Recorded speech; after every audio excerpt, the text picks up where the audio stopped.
So, how was the reading for chapter 1? It was good. Good. Scary? Insightful. Long. A little overwhelming? Nauseating? I would be okay with hearing that. Confusing? I love it, Olivia. Thank you. Unfinished, Warren. I get it. I know it's a tough read for the first chapter. You guys have never heard of a lot of the terms, and we throw it at you in there. So with most of the accounting textbooks, we start with an overview and kind of go high level, big picture first. And that's what we did with the financial statements. So that's why we're just kind of diving into it. You get a big picture outlook, and then we're going to get into the details starting in chapter 2. So I'm not surprised if it's confusing. I'm not surprised if it's completely foreign to you. I expect it. But I wanted you to at least have a little bit of an introduction to it before I dive into the content. So we're going to start right out with what accounting actually is. A lot of people think that accounting is just bookkeeping and, you know, keeping track of the records and data and whatever. But what we're actually doing is a lot more. And honestly, if it was just bookkeeping, we wouldn't be in business much longer as accountants because computers can do a lot of that for us. So a lot of it is critical thinking. And that's what you're going to see in this chapter especially, and then as we move in through into the other chapters. So I'm going to start out here. Accounting is known as the language of business. We are not just data entry, we're an information system. So we're going to start down here, and I like to draw different things. So money could be transactions, but the first thing that we start with is we're going to measure business activities.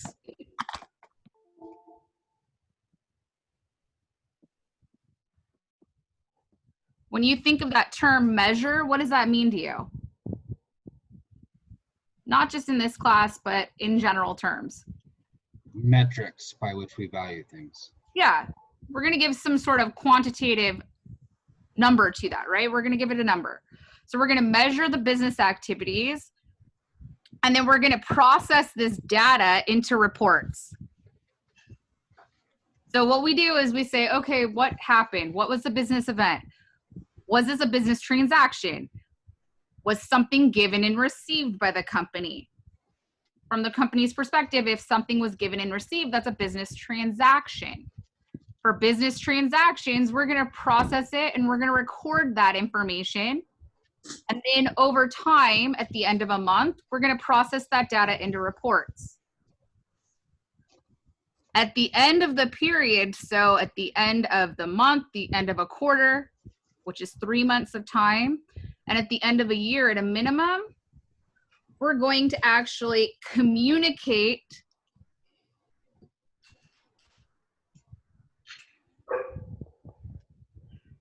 results to our decision makers.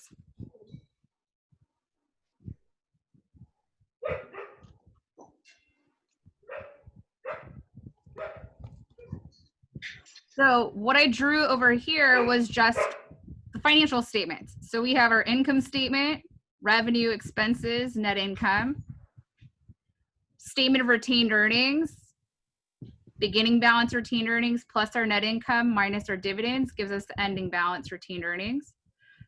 Our balance sheet, assets equaling liabilities plus stockholders' equity. That's what we're showing in our balance sheet. And then our statement of cash flows. Operating activities, our investing activities, and then financing activities. So the only thing that we're showing to our external decision makers, and in this class, financial accounting, we're focusing on those external parties, those external decision makers, and providing those external decision makers with information so that they can make a decision. External users of the financial statements have very limited content of information that they are going to receive. And we're publishing this information for them in the financial statements. So we're saying during this period of time, during this year, and for the balance sheet on this date, year end, this is what happened. This is how much we earned. This is our profit for the year or loss. This is what happened with retained earnings. Did it increase or decrease during the year, and why? This is our statement of position. These are our asset balances. These are our liabilities, how much we owe. And how did our cash flows change during the year? Why did our cash flows increase or decrease? What was it related to? All of this is communicated in those financial statements. That's what the decision makers rely upon to make decisions about whether to invest in the company, whether to continue lending money to the company, and other information that the decision makers need to have. When we're talking about these decision makers, who are our external decision makers? Who relies on the financial statements? Shareholders and consumers, perhaps. Okay, we'll start with that one. So I'm going to call those shareholders investors.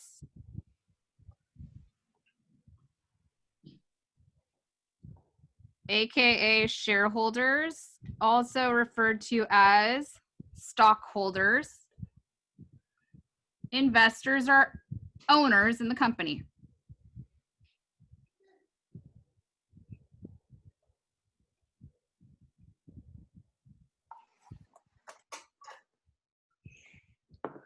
So if I'm a potential investor of Apple, let's say, what do I care about? What do I want to look for in the financial statements of Apple? That they're making money. Are they making money? If they're paying dividends, Do they have cash flow coming in, right? Do they have positive revenue? Are they making a profit? Are they paying dividends to their shareholders? These are important things as an investor to know. you Are can they- also What was that? you could also short the stock if you can identify in their income statement that it's not good, right? Correct. You might want to short the stock. Yes, we're not getting into that one here though. But yes, as an investor, a lot of information is provided in the financial statements for you to make decisions whether or not you want to purchase the stock, sell your stock, and at what point you want to do that. Who's another external user of the financial statements? So- CFO. So a CFO is actually an internal user, and that's what managerial accounting is going to focus on. Lenders, Lenders, yep, creditors.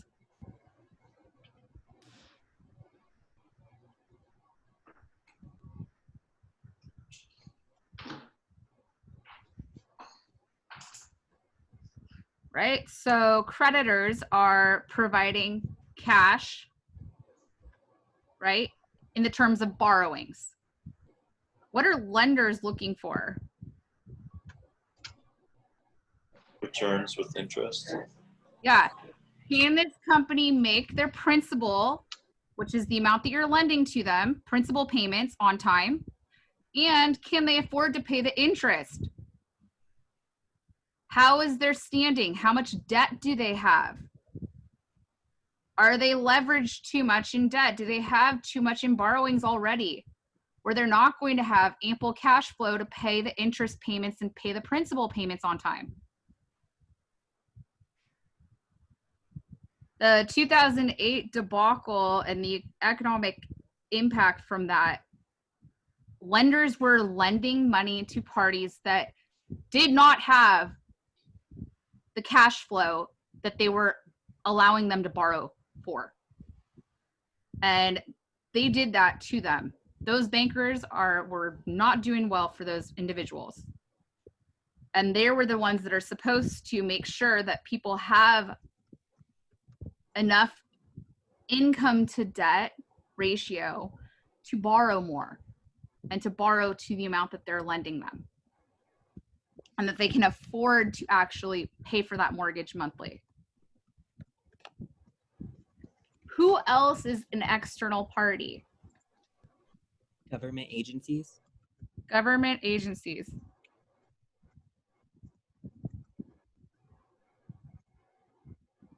So in this class, we're going to care about not so much with IRS, and I'll mention it just because it's accounting related.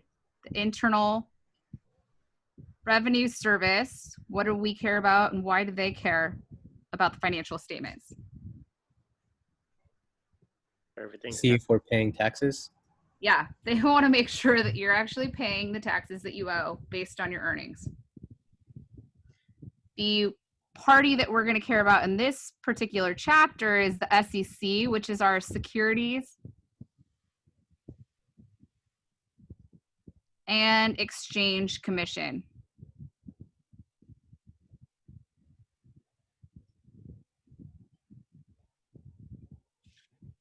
The SEC is overseeing the financial statements of publicly traded companies, meaning that their stock or debt is traded in an open market on the New York Stock Exchange, NASDAQ, American Index. One of those exchanges, you're going to have to report your financial statements based on the SEC guidelines. So they're a governing body. They're making sure that you as investors and creditors are protected.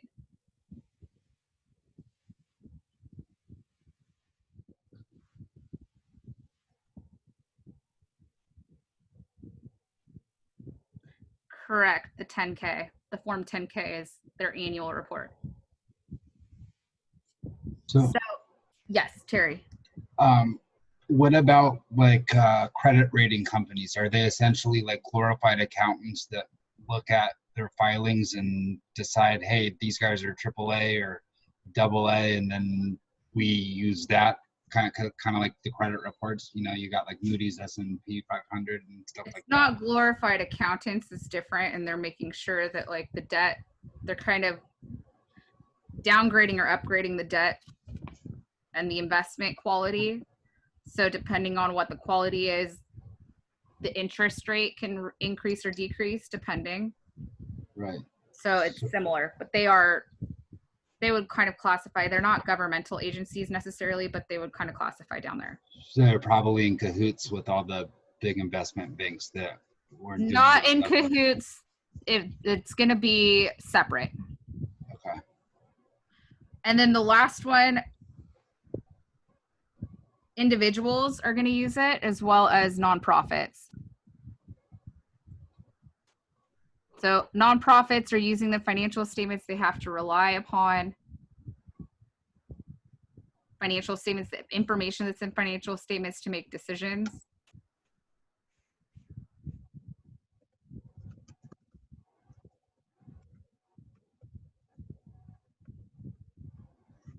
Gonna move over here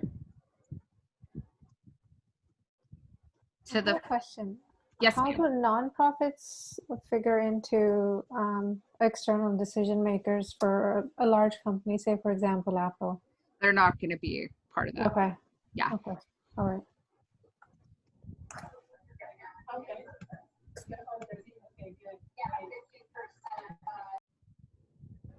Carrie, we're not going to get to that question or off. I'll do it offline.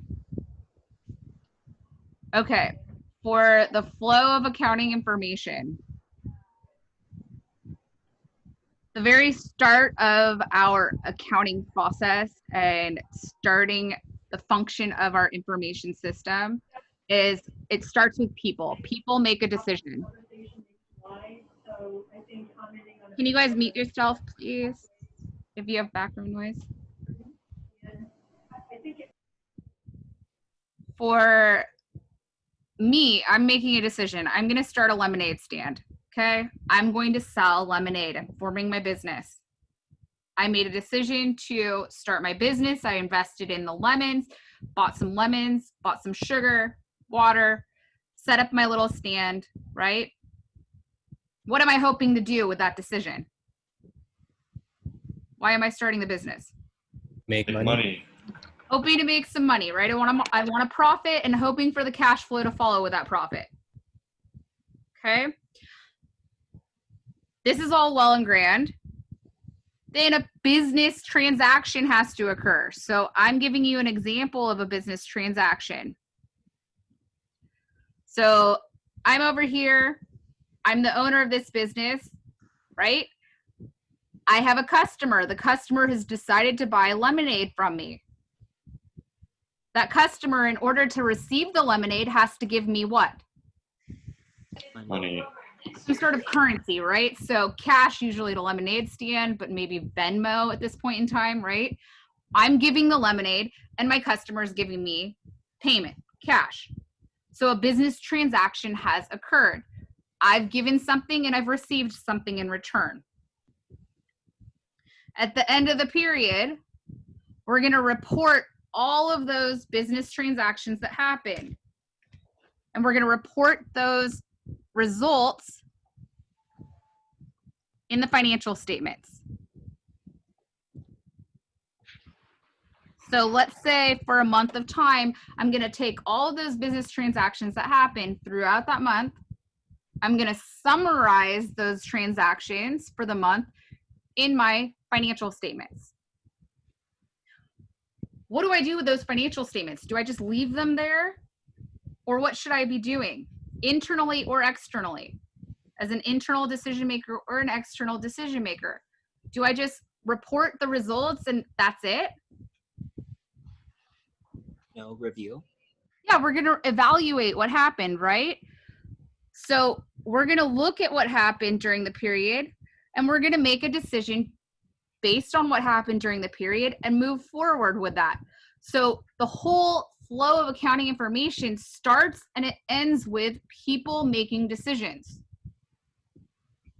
So that whole process where people think that accounting is just bookkeeping is completely ignoring the fact that a lot of accounting has to do with decision making, and a lot of that decision making has to do with critically thinking about what's happened, what's happening in the future, what's happened in the past, and what we want to do to move forward.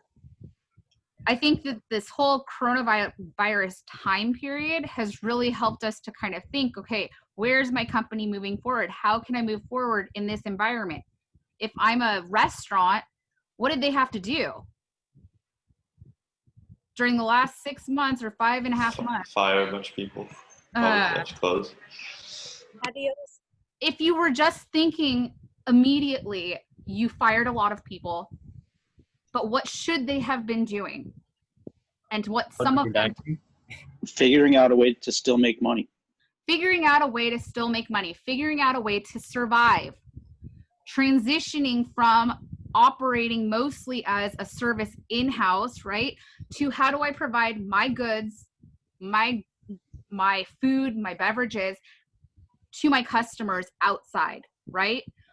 Those restaurants that were able to shift faster were more likely to survive, right?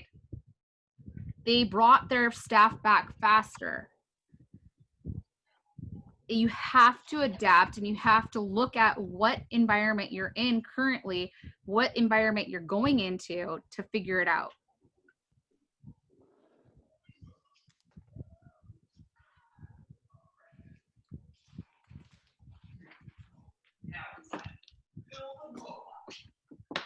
Okay, am I breaking up at all? Because I got a little message from my phone or from my computer.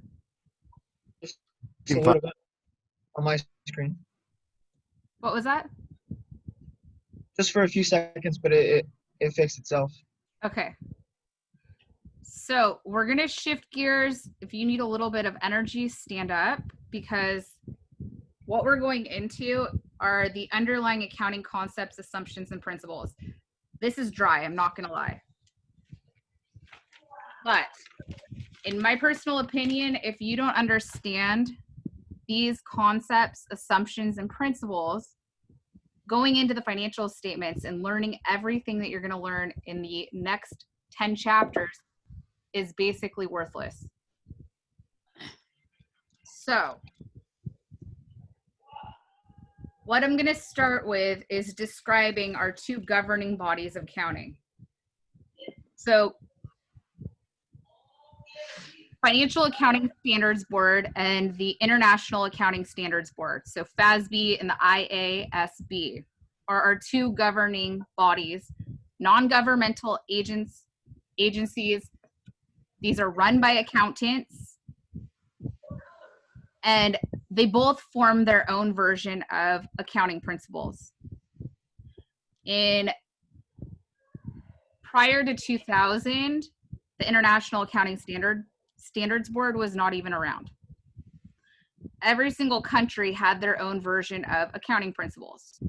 So it made it extremely difficult for investors in one country to invest in a company in a different country, because if we're all using different accounting principles, how do we know how to make a decision whether or not to invest in a company or to lend to another company in a different country? In the United States, we've always used US GAAP,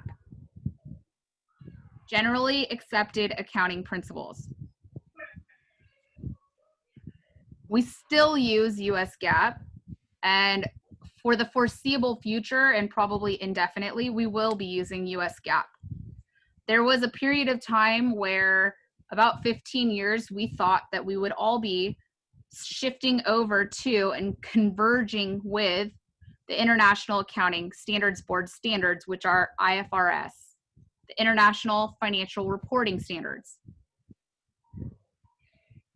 About 5 years ago, they basically squashed that idea. There are certain accounting standards that we use in the United States that companies will never want to get rid of. And mostly it has to do with some... You broke up just there. Can you repeat that? Sorry. We're never going to converge, is what I said. Okay. We'll never converge because there is inventory costing methods that are allowable under US GAAP that are not allowed under the International Financial Reporting Standards. Basically, what these two parties have done is they work together now, and any new accounting principles that come out, they're creating their own that are almost identical and working together to come up with generally accepted accounting principles under US GAAP as well as under the International Reporting Standards. The most recent ones that came out were revenue recognition, which was a huge one, and lease accounting, which completely changed. Will these two ever converge? No, but they are working together. And what we're going to focus on next is the joint conceptual framework of accounting that they came up with together, which is what our financial reporting standards are based on. What you need to know about these two methods or these two accounting standards is that I will teach you US GAAP. Anything that's different under IFRS, I will tell you about, but I'm not going to teach you the International Financial Reporting Standards. It's beyond the scope of this class. If you took an accounting class in another country, it's likely that you learned the International Financial Reporting Standards, and you will notice some differences between IFRS and GAAP. Professor Wade, Yes. could you just briefly just do a little recap of the two governing bodies? I just got confused. So the one that you're going to be most familiar with and use the most is FASB, the Financial Accounting Standards Board.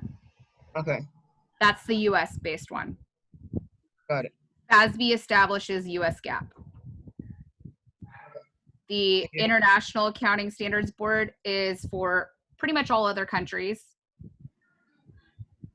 and they establish the International Financial Reporting Standards, IFRS. Okay, thank you. You're welcome.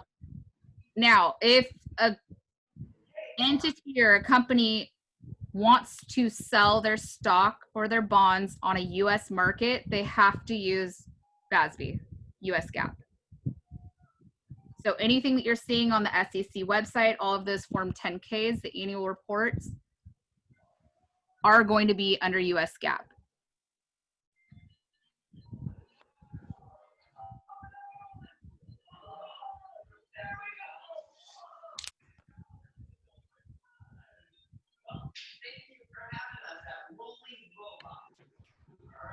Okay. I know that this is in your textbook, and it is in the slides if you want to pull that up and print it and write on it. But I want to go through each of these elements of the joint conceptual framework individually so you kind of really have a understanding. Please mute yourselves.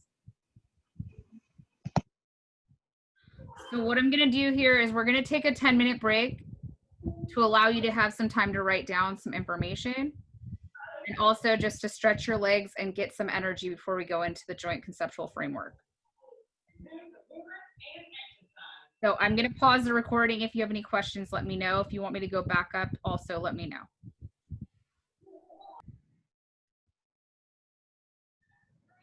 Okay, so with the joint conceptual framework of accounting, both the International Accounting Standards Board and FASB came together to create this joint conceptual framework.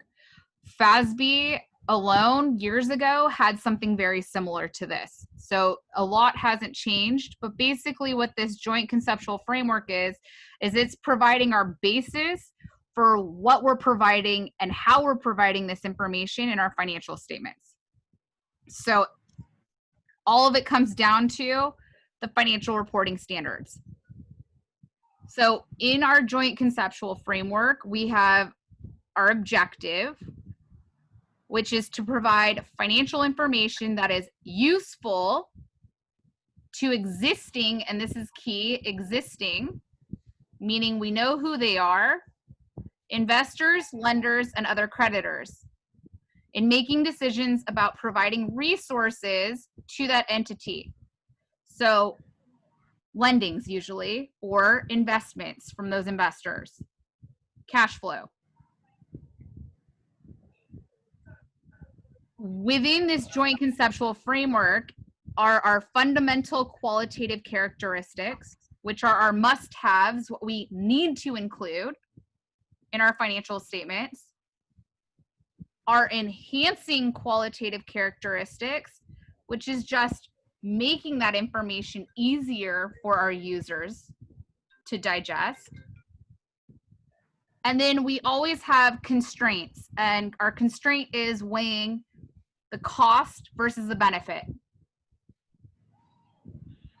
So I'm going to go through each of these separately, specifically focusing a lot of attention on our fundamental qualitative characteristics. Everything that we're going to learn in this class comes back to this joint conceptual framework. Everything.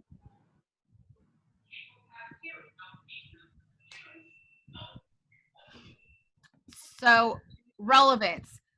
When we're talking about relevance and it says includes materiality, this is our first fundamental qualitative characteristic, so what we have to have.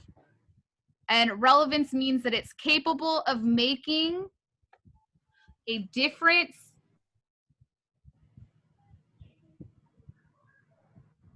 to the decision maker.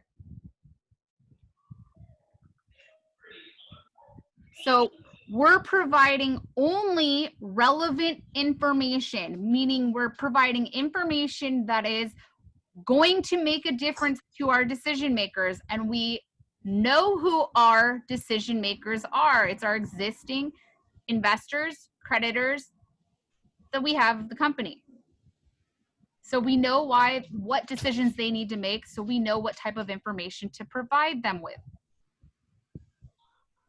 Relevance includes the fact that we're providing information that has predictive or a confirming value.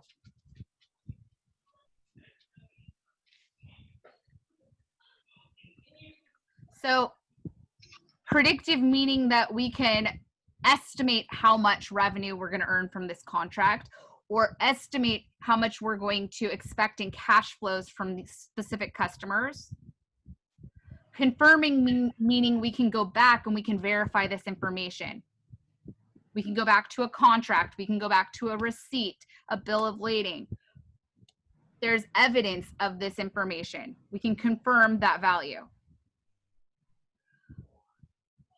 We can't provide everything in the financial statements. We already have, if I'm talking about an SEC filer, 200 pages that we're filing annually. And that's a lot of information. People can't read through that. People are not going to read through all of that information.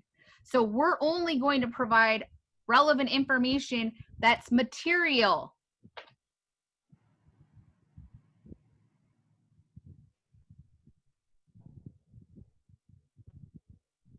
Meaning that if this is not included, it will change the decision maker's decision. So if I choose to not report this information, that investor, instead of investing, would actually not have invested if it had been reported. So it's such a significant event or transaction that would impact that decision maker's decision. There is no set dollar threshold. There is no set percentage that's going to be material.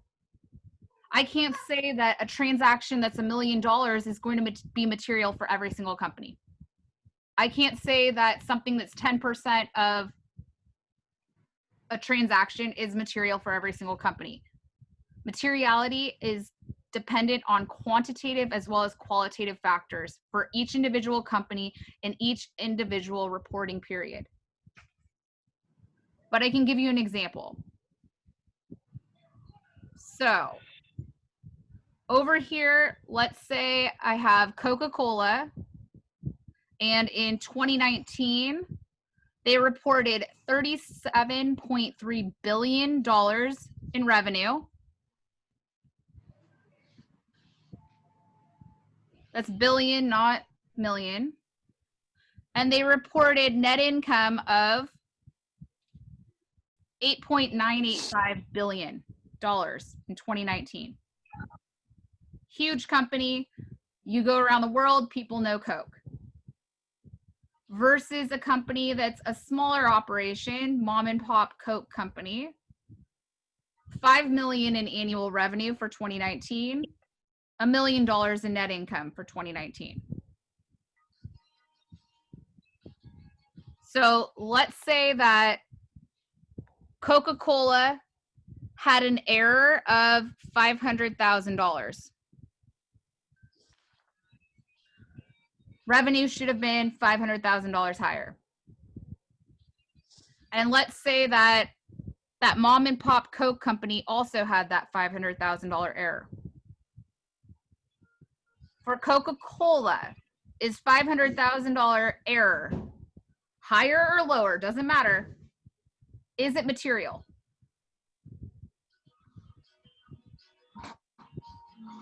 No.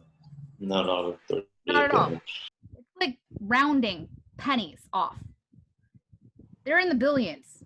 $500,000 error either direction is not going to impact Coca-Cola's decision makers.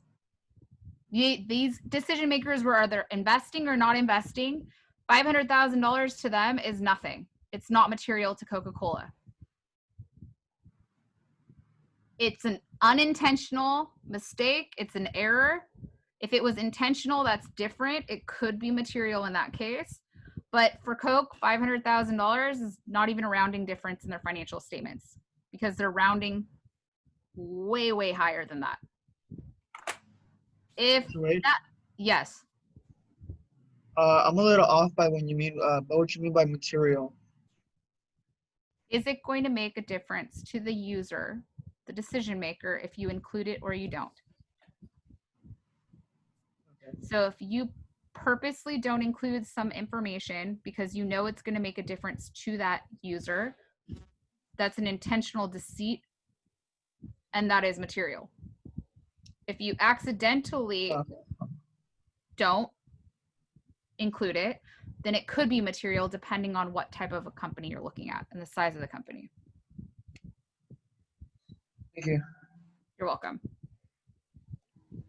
For my mom and pop Coke company who has a $5 million in revenue,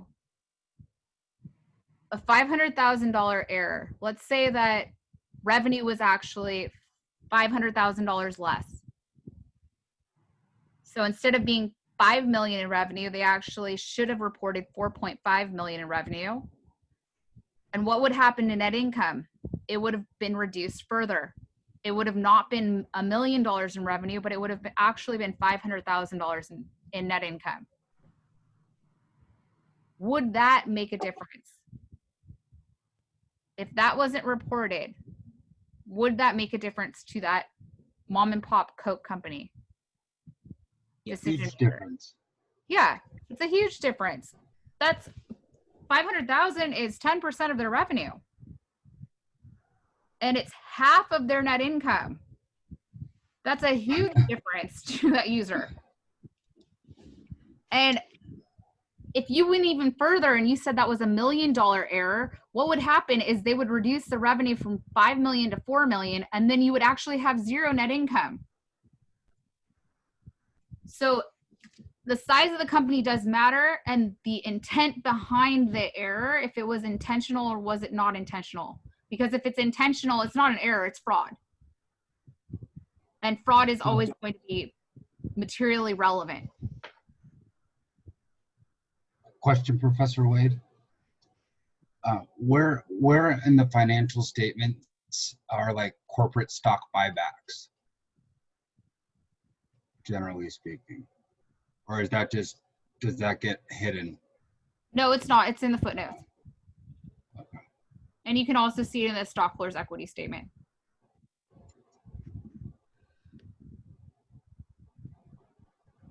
What we're getting at here is that it has to be important to your decision makers. It has to be materially relevant to your decision makers. That's the information that we're including. For the next portion, which are for your fundamental qualitative characteristics, is faithful representation. And if you, Olivia, you have a question?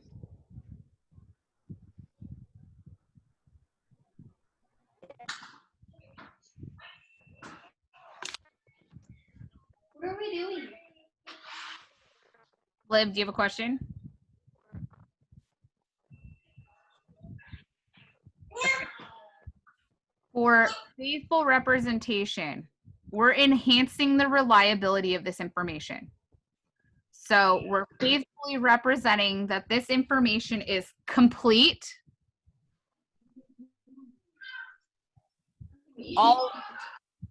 All revenue and expenses are being reported. All the assets of the company, all the liabilities of the company are being reported. All of the financial or the footnote disclosures that are required are included. That's what complete means, completeness.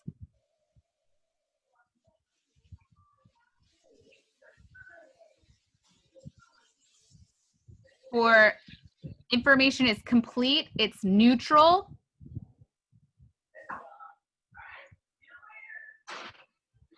Meaning that what information I'm reporting is free of bias. I'm not overstating revenue. I'm not understating revenue. I'm stating revenue as I've documented my understanding based on my revenue recognition principles. And it's without material error. So materiality comes in there. If you intentionally didn't report something, then it's fraud. But if it was an error where you miscalculated or miscounted cash, but it's not materially off, you're fine. You faithfully represented the information as you see it to be. With faithful representation, we're focused on the economic substance of the events and transactions.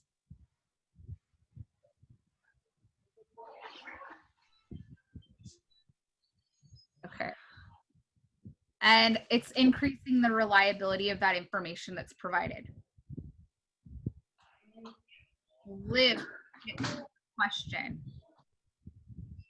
So when you're talking about an accountant, I'm assuming you're talking about the auditors of the company. Companies have audits and are required to have audits for SEC filers once a year, annually. And we're enhancing the reliability of information. As an auditor, we're not responsible for the books and records of the company. It's the management of the company that's responsible for it. So if they've included, or if there's been an error, yes, sometimes it's that the auditors didn't catch it, but the auditors are not off the hook. They're not on the hook. It's the company that's reporting it.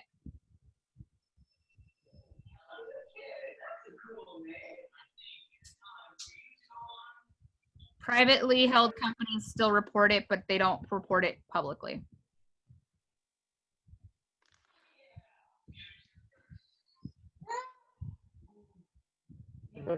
Wade, could you go over faithful representation one more time? I think you like cut out when you were explaining it on my computer. Okay, sorry.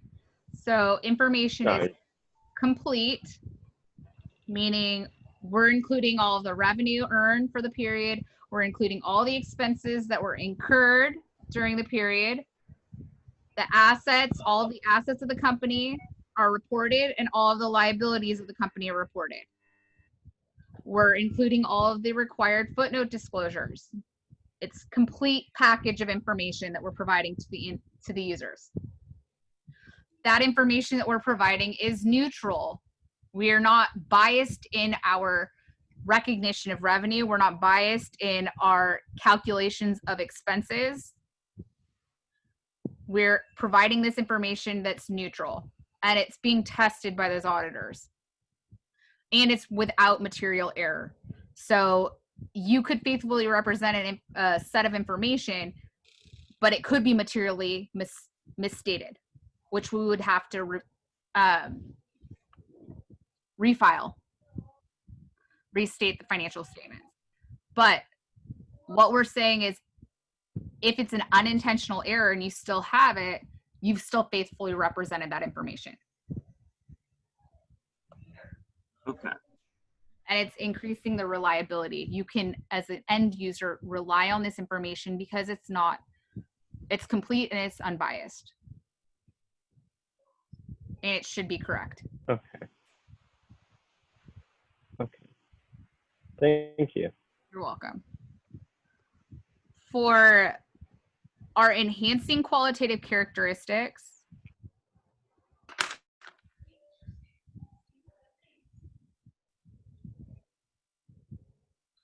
okay, Mason, to address your question, if they're looking to sell, management is creating the package of information. All the transactions that are recorded, the financial statements, those are the responsibility of management. However, they rely on auditors, and the buyers and the sellers rely on auditors to vouch that information. So an audit is an extensive process if you've ever been involved in one. It's not an IRS audit, it's a financial statement audit. And we tick and tie everything. And we test internal controls, especially for SEC filers. There's a lot that goes into an audit to ensure the reliability of that information that management's providing.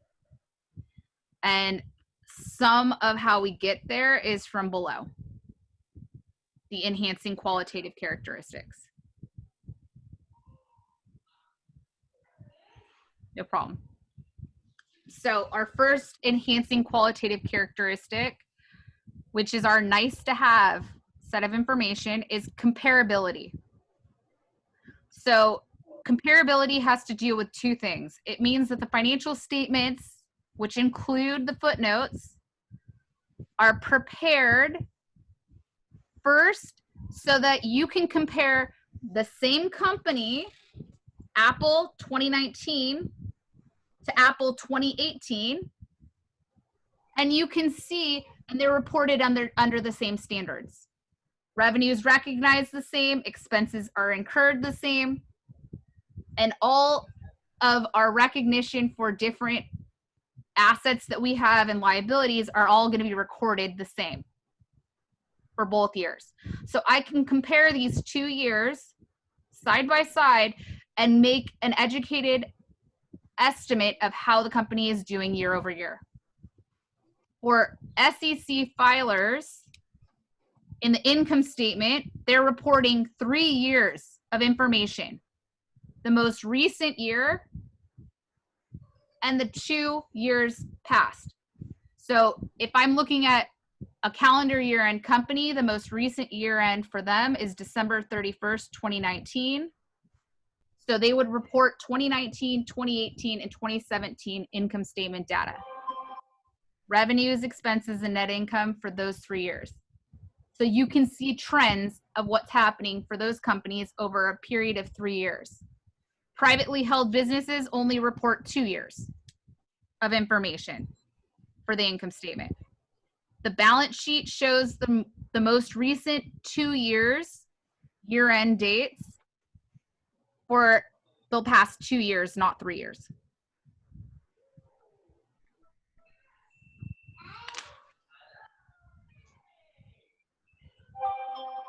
What comparability also means is that we can compare 2 companies that are both using FASB as their, US GAAP as their standards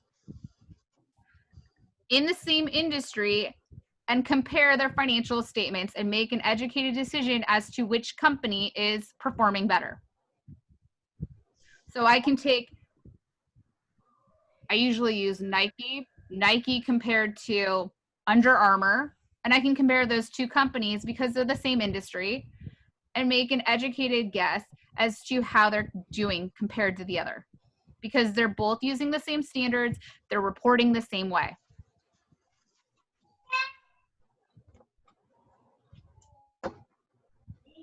The second enhancing qualitative characteristic is verifiability. When we're reporting information, we're not saying, oh, revenue was $1 million, here you go, and not having anything to back up that data.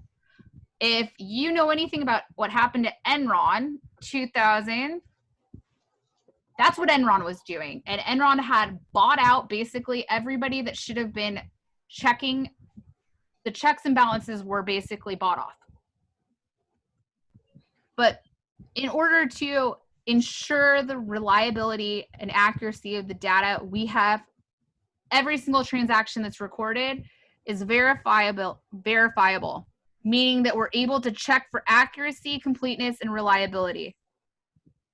If I make a sale, there's evidence of that sale. Bill of lading, I have shipping documents, I have contracts,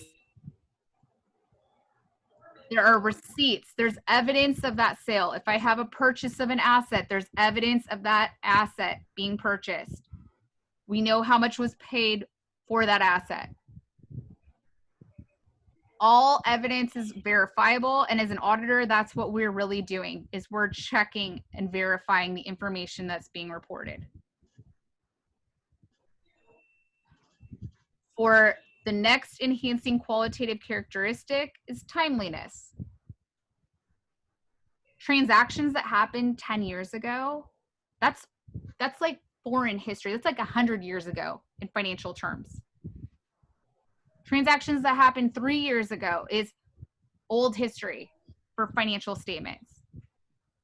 As financial accounting, what we're focused on is the past, what has happened, but the past, the most recent past. So we're making this data available to users quickly. So for 2019 or for calendar year-end filers, their annual statements, financial statements are coming out by no later than March, April. And for some SEC filers, they're coming out in February. So February 2020, you started seeing those 2019 year-end, calendar year-end financial statements. That's fast. 60 to 120 days for publicly traded companies' annual reports. because users need to know, okay, what happened last quarter, because we're already into Q1 2020 by the time that Q4 or annual reports are coming out. So investors and creditors need that information as quickly as possible to make a decision about the health of that company, because the only audited financial statements that come out are year-end financials.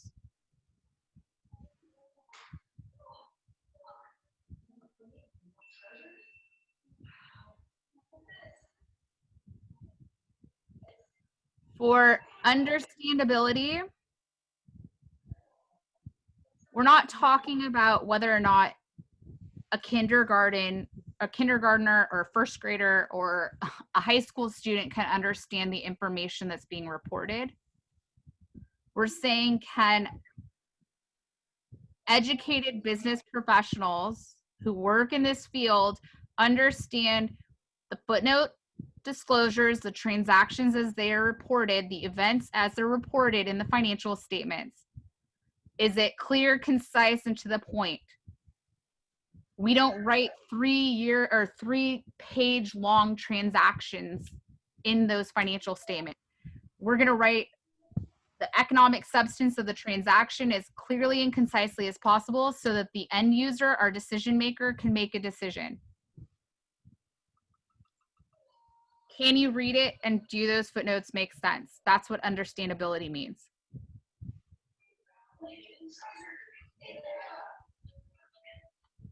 I know this is a lot to digest. In the chapter 1 handout that I attached to the announcement this morning, there are some practice problems that I kind of want you to go through on your own. And I believe I'll find the page for you, but I want you to kind of look through those, because that's applying the critical thinking that you're going to need for this class. And you'll see it in your homework problems too. It's on page 1-2 of those handouts. And usually I would have you do it in class, but it's a little bit difficult to do that over Zoom. But just put a little note in your notes that I want you to check that out and kind of think about applying these concepts. Professor, I had a quick question. Yeah. So this table, right, is it just for the US GAAP or is it for like international companies as well? It's for both. Okay. So both IFRS as well as US GAAP use it.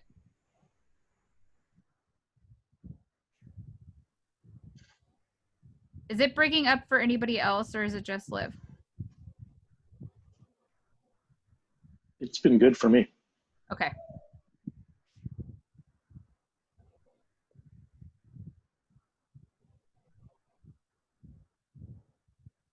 Okay, take a minute, stand up, get some energy. We're gonna move on a little bit.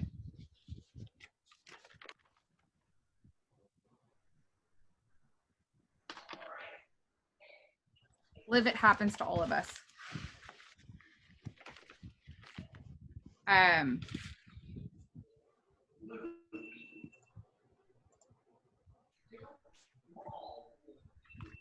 Excuse me, do you mind scrolling up just for 1 second so I can take a photo of that chart?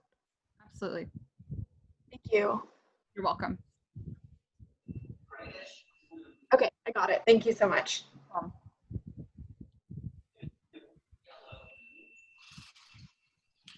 Okay. More assumptions and principles before we move on. I know that this part is dry.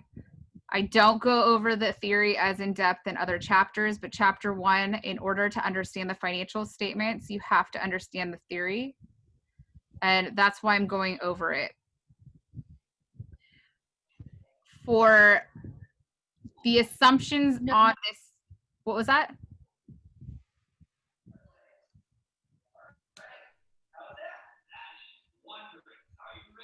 In addition to the joint conceptual framework, we have some assumptions and principles that you're going to be using throughout this class. The first assumption is the entity assumption.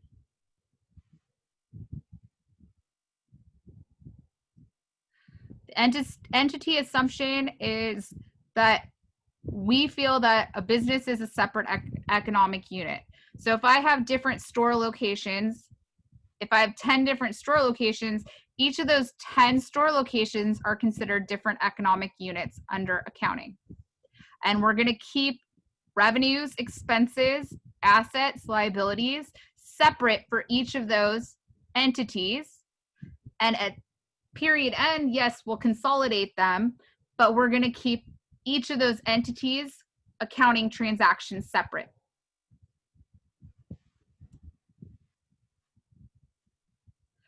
For entity assumption, it's probably a difficult one to kind of think about, and it doesn't matter what form of business, sole proprietorship, LLC, corporation, it doesn't matter in accounting terms.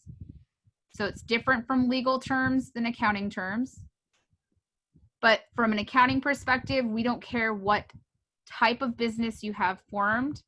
We consider every single entity a separate economic business unit.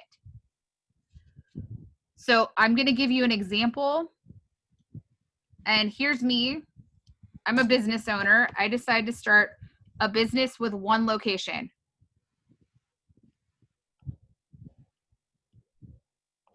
So I established that business.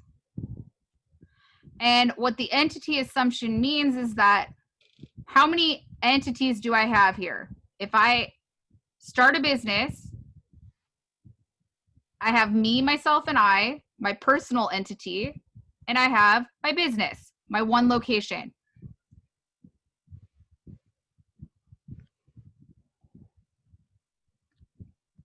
Can you say that one more time? It kind of broke up on my screen. Yeah. So if I start a business with one store location, I'm an entity, me, myself, and I, the owner, and my business is a separate entity. When I start my business, I'm going to keep my personal assets, cash in the bank, that's my personal account. My house, if I own a house, it's an asset. I'm going to have an investment in my business as an asset because I have to give something to that business in order to become an owner of that business. So I have an investment in that business. These are my personal assets. It's not the business's, it's on my personal balance sheet. On my personal balance sheet, I'm also going to see my personal liabilities. Doesn't matter if it's a sole proprietorship or a corporation, Esteban. Any of those entities, any of those forms of business, we're going to still consider the entity assumption. For my personal liabilities on my balance sheet, if I have any student loans, if I have a mortgage on my house, if I have any car loans, personal car loans, those are going to be considered personal liabilities on my personal balance sheet. And then I'm also going to have revenue and expenses for me, myself, and I. So if I have another job, my earnings from that job, if I'm renting a facility to my business, I'm going to have rental revenue that I'm reporting on my personal income statement. And I'll have my own personal expenses as well. On my business side, you're going to have only the business assets, only the business's liabilities, so the amounts that we owe to outsiders. And under the business's equity section of the balance sheet, you're going to see an investment from the owner, me. Owner's investment in the company. So I'm going to have, if it's a corporation that I formed, common stock. And I'm going to report in the income statement for the business revenue and expenses. If I'm renting a room or a facility from me, my personal business or my personal asset, then I'm going to show rent expense here, just as I would if I was renting from an outside party. Any transactions that happen between the two entities need to be kept at arm's length. And this is especially important for corporate forms of business and LLCs. Because if you learn, or you will learn in business law, that as soon as you pierce the veil, as soon as you don't have arm's length transactions between your business and your personal side, you no longer have protection under the LLC format or corporate form of business.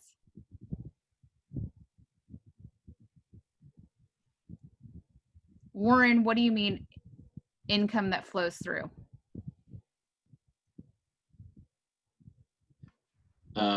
If the income, like if I think it was saying in the book that in a LLC or a corporation, then, you know, if you're a shareholder or if you're a member, then you're going to get, can you hear me? Yeah, then you're gonna receive some income from this. So how would you report that in order to keep arm's length and then the entity assumption? So when you're talking about that, that's tax basis. What? That's a tax basis. There are ways, it depends on your percentage ownership in the LLC or corporation. But for tax basis, there are ways of reporting at arm's length. And it is always going to be arm's length. Yes, you have some earnings from it, and you will report dividend revenue. If you have a corporation, you're going to pay yourself out through dividends. If you're working for your company, you're going to have a contract with your company that you're a salaried employee. This is your salary, and this is how much you make each month. And it has to be based on your industry, based on where you live, etc. It needs to be fair market value. So whatever you pay yourself for that salary, it should be equivalent of what another person would be paid. Does that make sense? You can't act as if your business is a piggy bank. And that's where basically I've seen this with clients, is they would have cash transactions, they would have transactions, and they would use their corporate credit card for personal transactions. As an auditor, as an accountant for them, we have to make sure that, okay, we're taking that as part of their draws from the company, taking it out of their equity ownership. Okay, so it would be personal revenue, so long as whatever you're taking out, is at fair market value. But if you go past that, then you have to report it as. It's complicated. I'm not going to get further into it, but I'll help you if you want to do it for your business. That's fine. Thank you, though. Yeah. For the other assumption, continuity or going concern assumption means that the entity is going to continue for at least as long as the oldest lived asset that we have. So if I own a building, buildings have a 40 to 50 year useful life. That means we're implying through the continuity or the going concern assumption that my business is going to remain in business for at least 40 to 50 years. The only time that you would ever see a going concern as disclosed means that the auditors believe that this company will not possibly is not going to remain in business.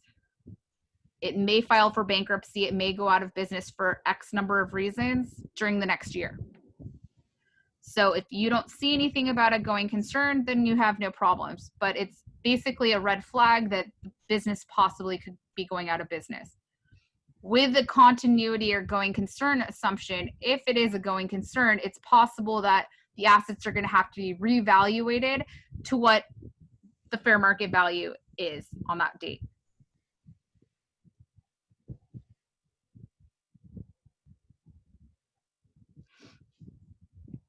For the historical cost principle, most of our assets, not all of them, but most of our assets are going to be recorded at historical cost, which is the agreed upon purchase price.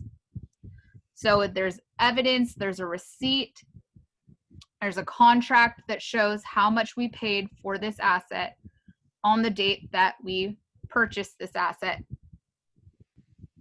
For this historical cost, most of our assets will remain at historical cost. We're not going to adjust to fair market value for most of our assets.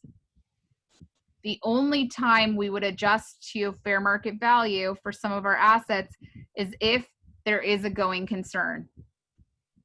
If all of a sudden we feel that we're going to file for bankruptcy or that company might go out of business, then we do need to adjust some of our assets to fair market value, because the users need to know what the value of those assets are today, because that's how much we're going to be able to sell them for and liquidate those assets upon sale. So unless we're going to sell these assets in the near future, we're not adjusting to fair market value. We're recording those assets at our purchase price or historical cost. For the historical cost principle under US GAAP, most of our assets are recorded at it. For IFRS, certain assets like property, plant, and equipment assets under the international reporting standards are not reported at historical costs. They're actually adjusted to fair market value each period. So it's a little bit different.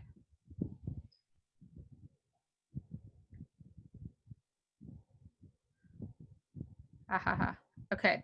For your last question, Esteban, I'm getting there right now. For stable monetary unit assumption, yes, we know inflation happens, but we're saying that if we report $10,000 as our cash balance last year and we report $10,000 as our cash balance this year, that 10,000 is the same. We ignore inflation. We don't adjust our balance sheet for inflation that's happened during the year.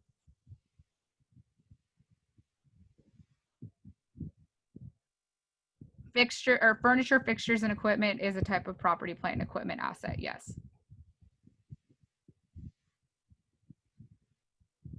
Okay, I'm pretty positive that you guys want to take a pause here.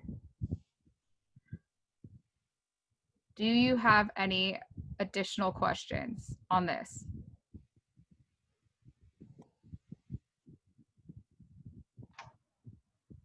Yeah. Why is the historical, or what are some problems if we don't assume these things, especially like the historical valuation? For historical cost, so this especially matters for things like properties, houses,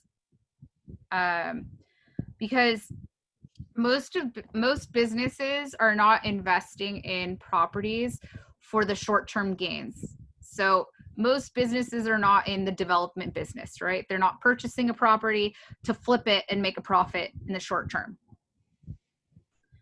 Most businesses are purchasing a building so that they can run their operations for years, earning revenue and generating revenue for years from that business. And over time, that building is becoming less and less useful. Over time, the building starts to fall apart, and eventually that building will have to be replaced.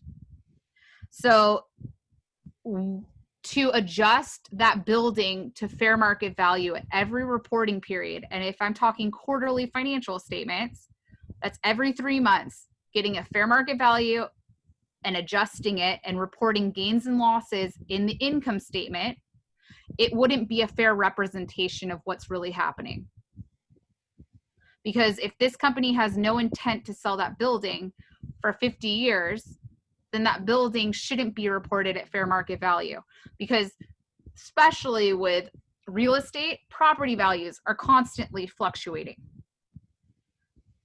It wouldn't be in the investors' and creditors' best interest to see those fluctuations in values. because you would see in the income statement these gains and losses that have nothing to do with their normal business. Target's not in the business of buying, selling properties. Target's in the business of providing goods to consumers. And it would offset against what they're reporting, especially in inflationary periods for real estate, which we unfortunately are in. So with the historical cost principle, you're saying that if you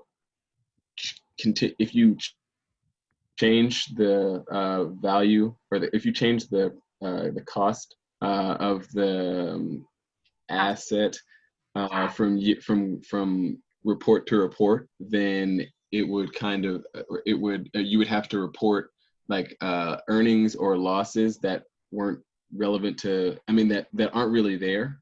Correct. They're called unrealized. They're unrealized gains and losses, meaning that you didn't actually sell them. It's just a fair market value adjustment. There are some types of assets that we do adjust to fair market value. Investments. So investments in stocks and bonds of another company. We do adjust some of those investments to fair market value, depending on the intent of management when they establish these investments. Right. And Are those investments taxed then? If you sell them, yes. For like property taxes? They change with the... Property taxes are different. So if you own property, then yeah, you would have property taxes, and that the tax expense would be reported as an expense each period. But if you are not selling the investments, then you don't have any gains or losses to report, so it's not taxed. This class is not focused on the tax aspects of things.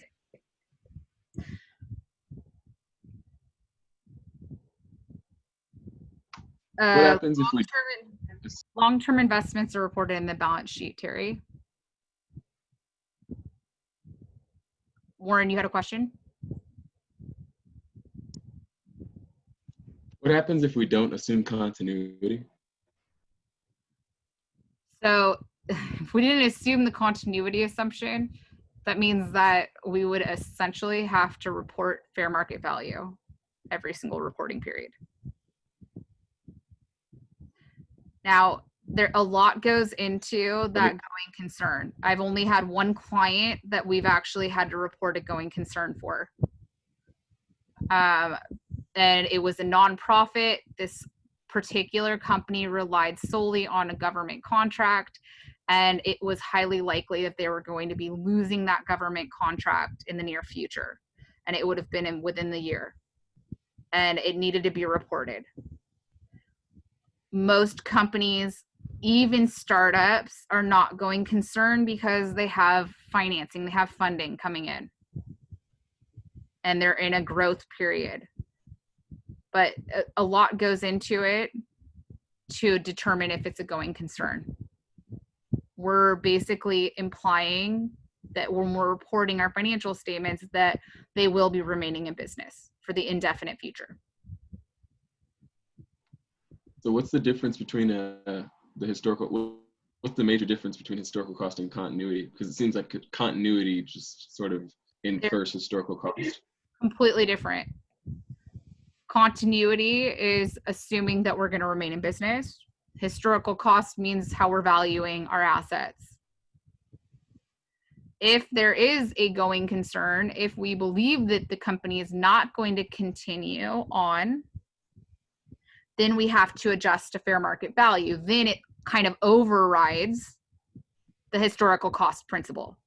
But as long as we believe that the entity will remain in business for the indefinite future, then the historical cost principle stands. Does that make sense? Yeah. That's what I was thinking. I was just saying, like, it's kind of like a flow through. Like if it stops at continuity, then it doesn't reach historical cost. Correct. If it's not a going concern, then we are assuming we're continuing and it sticks at historical cost. And then with a stable monetary unit assumption. It's similar to the historical cost in that if we factor in inflation, we'll have to report gains and losses that aren't. Yeah, that are just kind of related to inflation, and that's why we ignore it.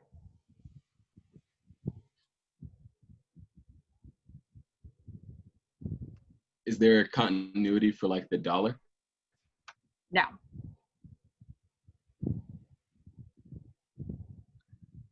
We're just saying that it's stable. We're saying that 10,000 last year is the same as this year. It's fine. That is what it is. There are tons of footnotes, or there's tons of disclosures that are talking about inflation, et cetera, in the or above the financial statements. But what we're saying is in the financial statements, we're making the assumption that we're not adjusting for inflation. Because then again, you would have these small adjustments that you would have. It's just would get ridiculous. But then if once you get your information from the sheet, then you'll adjust it later on your own outside the statement. No, you wouldn't. You just ignore it. Okay. Yeah. All right. Okay. Question, Professor? Yes. So for a company that does business, say in the United States, but as a publicly traded company on an exchange that's not in the United States. Yep. How does the reporting go as it pertains to like the IRS and then also being in compliance with, say, like the Toronto Stock Exchange? So if they're if they're in another country and they're operating in another country, they're likely using IFRS or whatever accounting basis they're using in that other country. If they're operating in the United States, then they have the IRS compliance stuff too. Okay. If they're selling their stock on a Canadian exchange as well as US exchange, they're going to have on their Canadian exchange the financial statements reported under IFRS, and in the United States under US GAAP. Can you still sell your shares in two different exchanges, or can you be in different exchanges? Okay, you can. I didn't know that.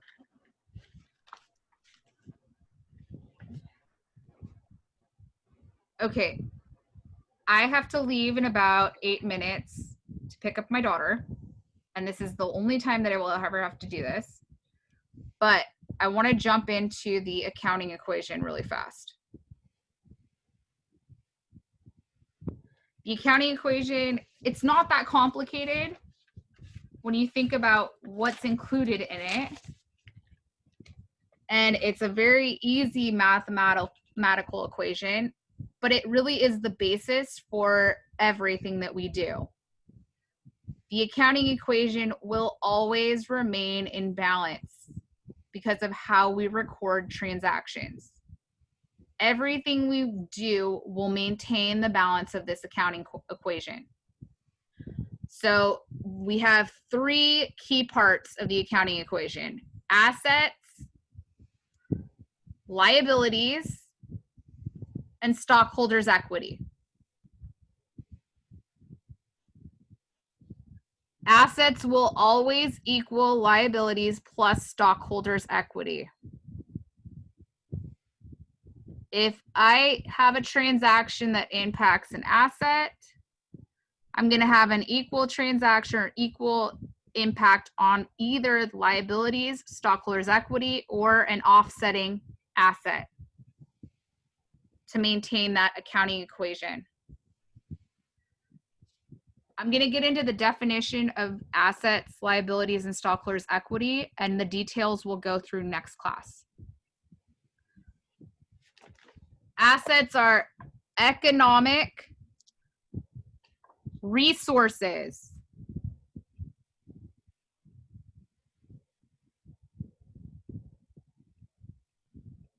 that provide a future benefit. We have this today so that we can use it tomorrow. We have cash today so that I can pay my employees tomorrow. I can purchase new equipment. I can pay for my utilities tomorrow. I can invest in it tomorrow. economic resources that provide a future benefit.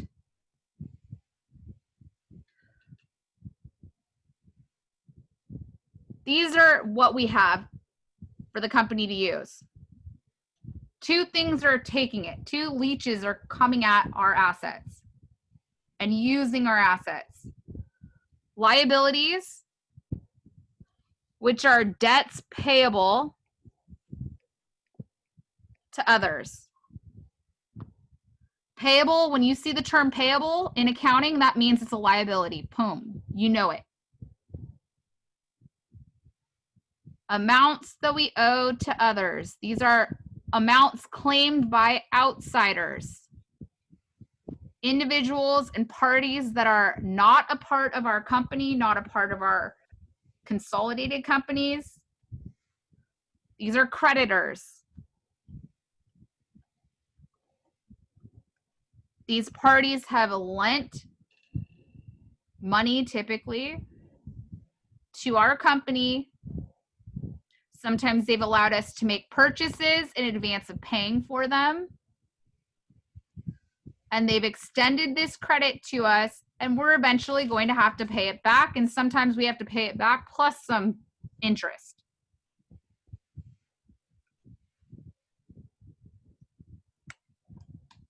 Stockholders' equity or owner's equity represents the ownership or the investment that our owners have made in our company. So these are insiders' claims.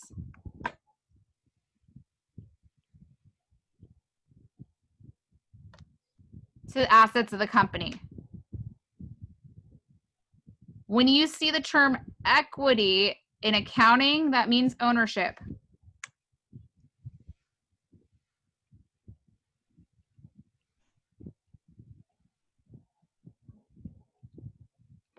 Stockholders' equity is a huge umbrella. We're going to get into that next class, but there's a lot of components that fall under stockholders' equity.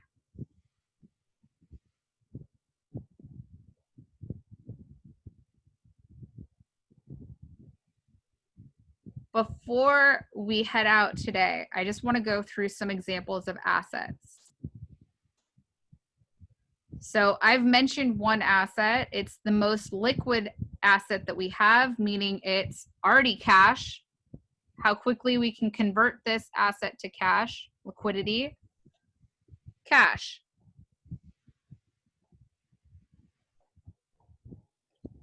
Coins, currency, savings accounts, bank accounts, cash on hand, short-term investments, 3 months or less in terms, certificates of deposits.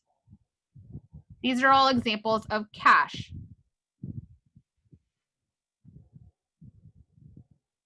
For entities that sell goods, merchandise, inventory.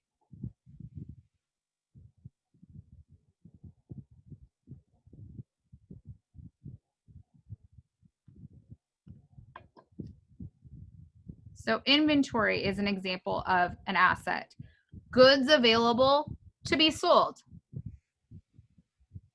We purchase these goods to be sold to our customers. The whole purpose of these goods is to sell them to our customers and make a profit, make revenue from them. And then property, plant, and equipment assets.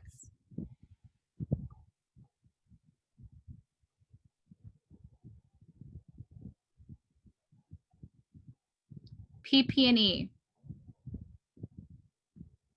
Land, buildings, vehicles, factories,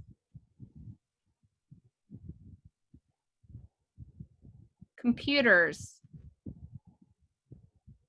These are considered long-term assets, so they're providing revenue for a period of time. Typically longer than 1 year, typically longer than 2 to 3 years. It's anywhere from 3 years if I'm talking about a computer to 50 years if I'm talking about a building.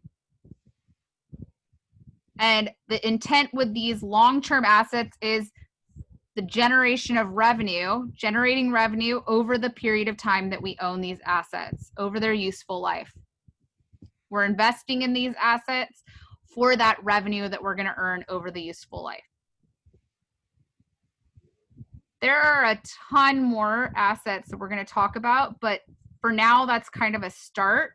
And what I want you to contemplate and think about over the weekend, what are your personal assets? And Warren, I'll get into what liabilities are next class in depth, but they're not negatives. Think about what your personal assets are. The more you can tie back the concepts in this class to your personal life, to your personal experiences, the easier the concepts will be. Okay, I'm gonna leave it here. I actually got further than I usually do. Crown jewels would absolutely be an asset if we had crown jewels. Wish I had some. But I'm going to leave you here for the weekend because I think that you have a lot of information to digest. If you have any questions over the weekend, you know I have office hours tomorrow. Check the syllabus for those times and reach out if you have any questions. But you can probably get started or finish the pre-assignment for chapter 1. Maybe take a look at the chapter 1 homework, but don't even worry about getting started on it. But refresh your memory on some of these terms before we come back next class.